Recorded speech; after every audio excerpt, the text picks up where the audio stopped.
Good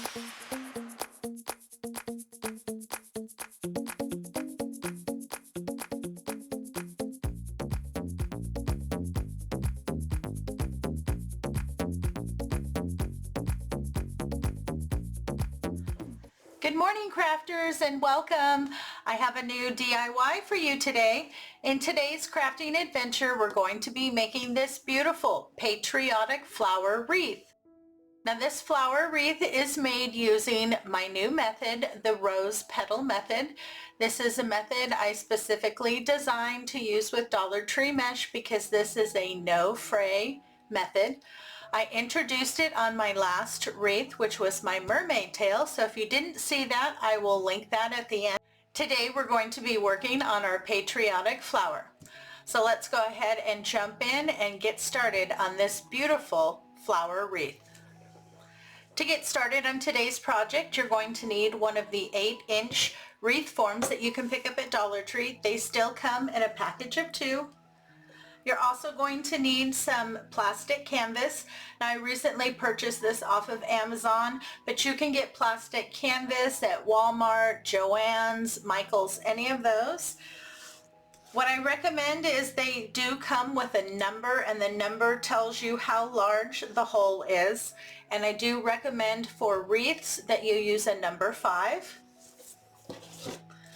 So you want to take your frame, lay it down on your plastic canvas, and just trace out the inside of the ring. And then go ahead and trim that out.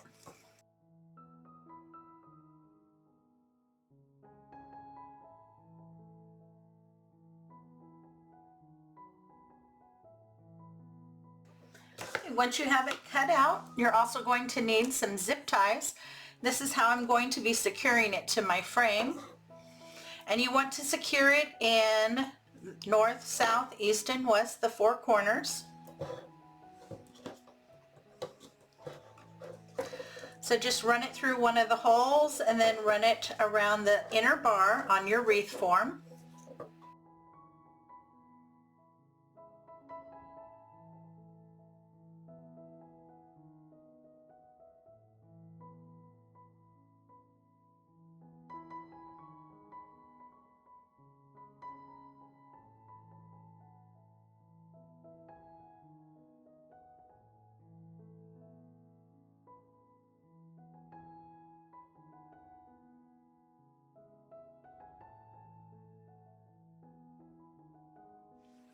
I have my plastic canvas attached in 4 locations. It's nice and secure. It's not going to move or go anywhere. You're going to need red, white, and blue mesh. I did pick up the mesh from Dollar Tree. You'll want to cut your mesh into strips at 12 inches. You're also going to need a package of pipe cleaners cut in half. I have my mesh cut into strips of 12 inches. And now we're going to be doing my new method, the rose petal method. You want to take the 2 cut ends and you bring them together. Then you go to the side and you make sure that that's together.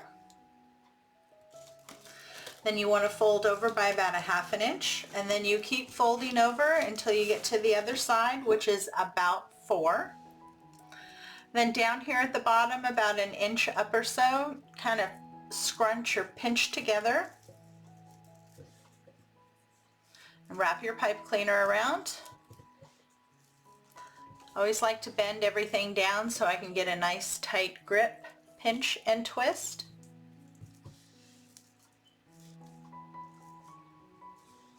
And then if you have a lot of really raggedy ends, you can trim that up. You need to leave about 1 inch so that does not pull through. And on the other end here, you have this beautiful little bundle that looks like the center of a rose. Now on this method, you can adjust to the length depending on how long or short you want your bundles. I would say 12 inches here is probably about the longest. If you go much longer than that, you're going to lose the shape here. But I think that's really pretty. Let me show you again.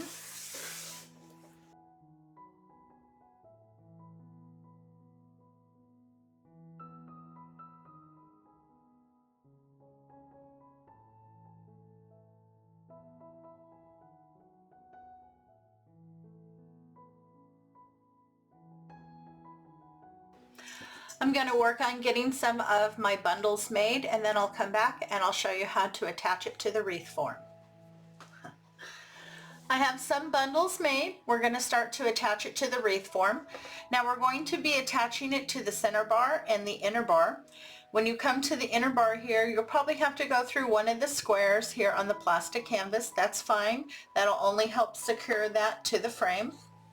And I'm just going to do red, then white, then blue, and just alternate all the way around.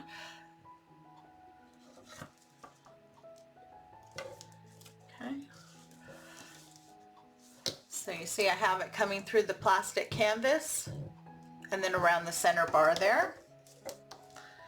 Pull that secure and give a nice twist.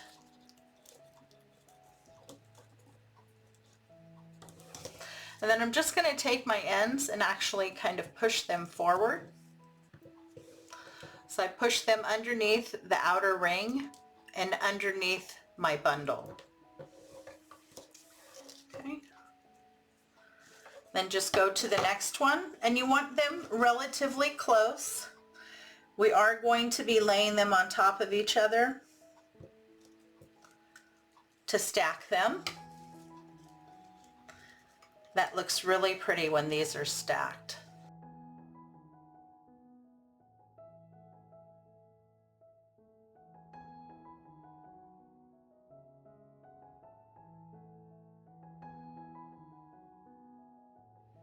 I'm just going to work on getting my first ring all the way around done, and then I'll come back and show you how to attach and place the second row. I have my first row on, and it took approximately 10 petals per section, and there are 3 sections on this wreath. I'm now moving to my second row, and I'm attaching that right at the base here of where my first row ends. And I'm doing red, white, and blue. And I have about 6 pieces per section to finish off, which should be just right. So I have 3 down. Just go to the base there of the first row, and you want to keep them still pretty snug.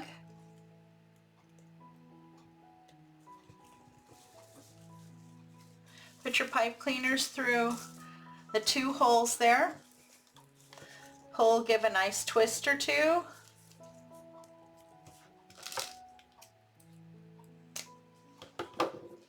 Trim and then push down your pipe cleaners. Now if you would prefer to use zip ties to attach all of your bundles, by all means go ahead. I am not a zip tie person. I really prefer using the pipe cleaners. They're easier on my hands, but that is completely up to you. You can use whatever works best for you.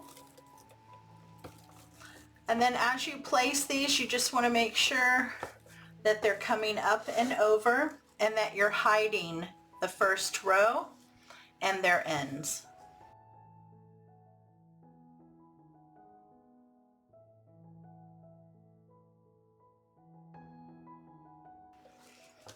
Okay, I'm going to work on getting my second row complete. All right, I have both rows of my rose petals on, and I'm very happy. I love how they kind of stack out on the sides. Perfect. Now we're going to work on the center. For the center of our wreath, you're going to need a wood round. This one I picked up on Amazon. This is 5.88 inches. You want to look for something between 5 to 6 inches.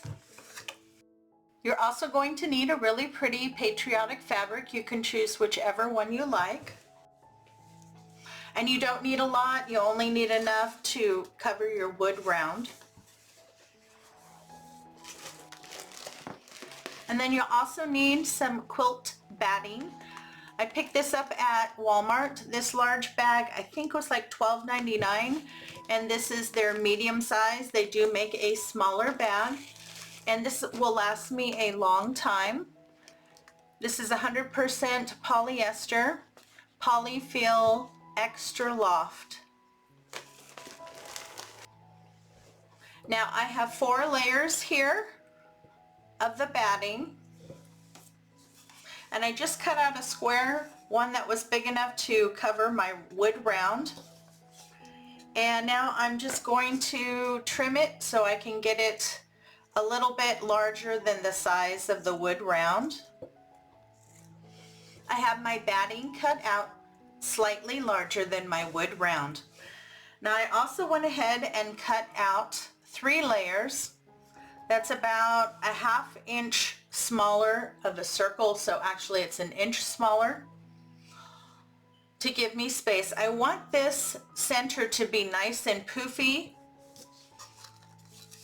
so I'm going to glue down my smaller one first, and then I'm going to place the larger one on top so that when I pull it down, the center will really poof out, and that's what I want on this one.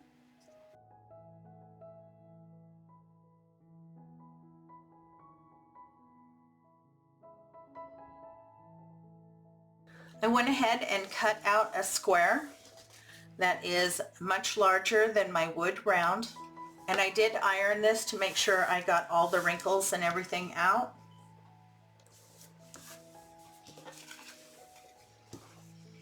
And then I'm going to place my 4 layers on top. I'm going to turn that over and get that kind of in the center. Now you can see why I left so much extra fabric there. And now I'm just going to trim up my sides here a little bit, take the corners off.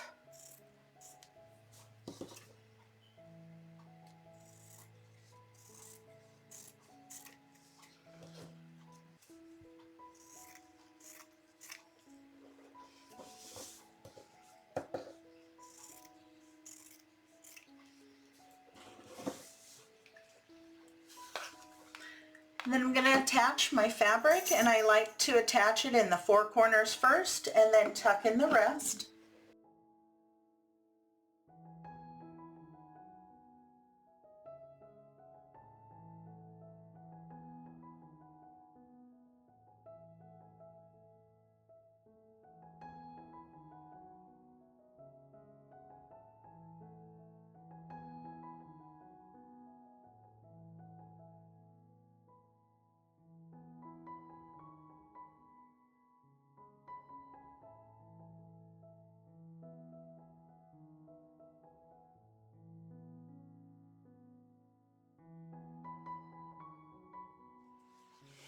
And there you go, our center is done. It's nice and poofy, it stands out. You just keep pulling and folding and gluing down. Trim off any excess fabric that may be there. And the last thing we need to do to this to be able to attach it to our wreath is add a pipe cleaner.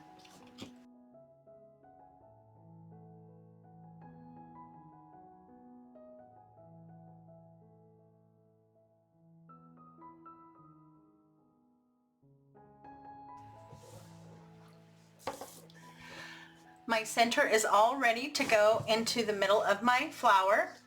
Now, if you can't find one of the wood rounds to be able to do the center, you can always use one of these foam pieces. This is a floral foam. You get 2 pieces. They are 4.8 inches, so they're just a little smaller than the wood rounds, and they're about 1/2 inch thick.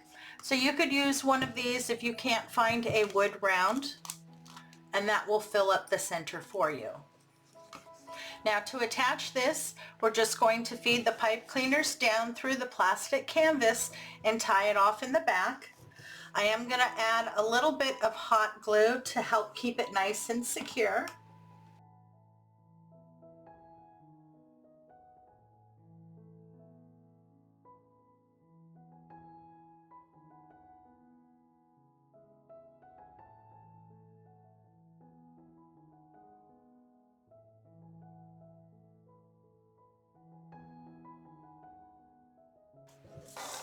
I think that's absolutely adorable. Very, very pretty.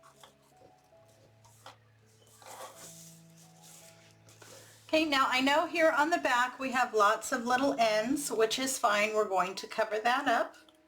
But before I cover that up, I want to add my hanger. Just kind of pulling all of my pipe cleaners in. I originally tucked them out, but I want to cover them up because there's so many of them and I don't want it to be scratchy on the back. So you want to pull everything in. And we're going to use half a pipe cleaner to add our hanger. And I just wrap it around the outer bar. Then I take the two ends and give them a twist. And then I take one of the short ends and I wrap it around one of the longer pipe cleaners. And then I do the same thing on the other side. That just makes it extra secure there. Then I pull that down to the bottom, lift up, and then pinch and twist again a couple times.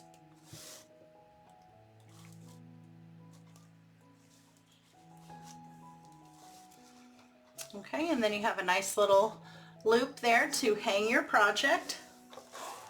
So pretty. Now to cover up the back, I just cut myself out a nice piece of felt. And I'm just going to hot glue this over the back, over all those ends. Now this I got from a craft store. This is nice and thick. This is not what you get at Dollar Tree. I don't recommend using the felt that you get at Dollar Tree because it's very thin and all these sharp ends will poke through.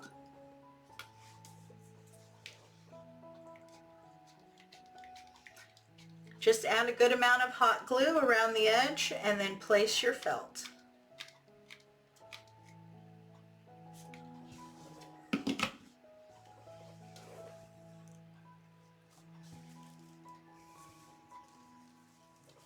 And there you go, we're all done. I'm so happy with the end result, and it only took one roll of each color to complete this wreath. I think it is so pretty. I wanted to show you another way to use my new No Fray rose petal method. Well, I hope you enjoyed today's tutorial. If you did, please give me a big thumbs up and show some love in the comments. This really does help support my channel. If you know anyone who would enjoy my content, please share it with them. If you like craft tutorials and hauls, you're going to want to check out these other videos. Thanks so much for stopping by. It's always a pleasure. You have a great day, and I'll catch you in the next video.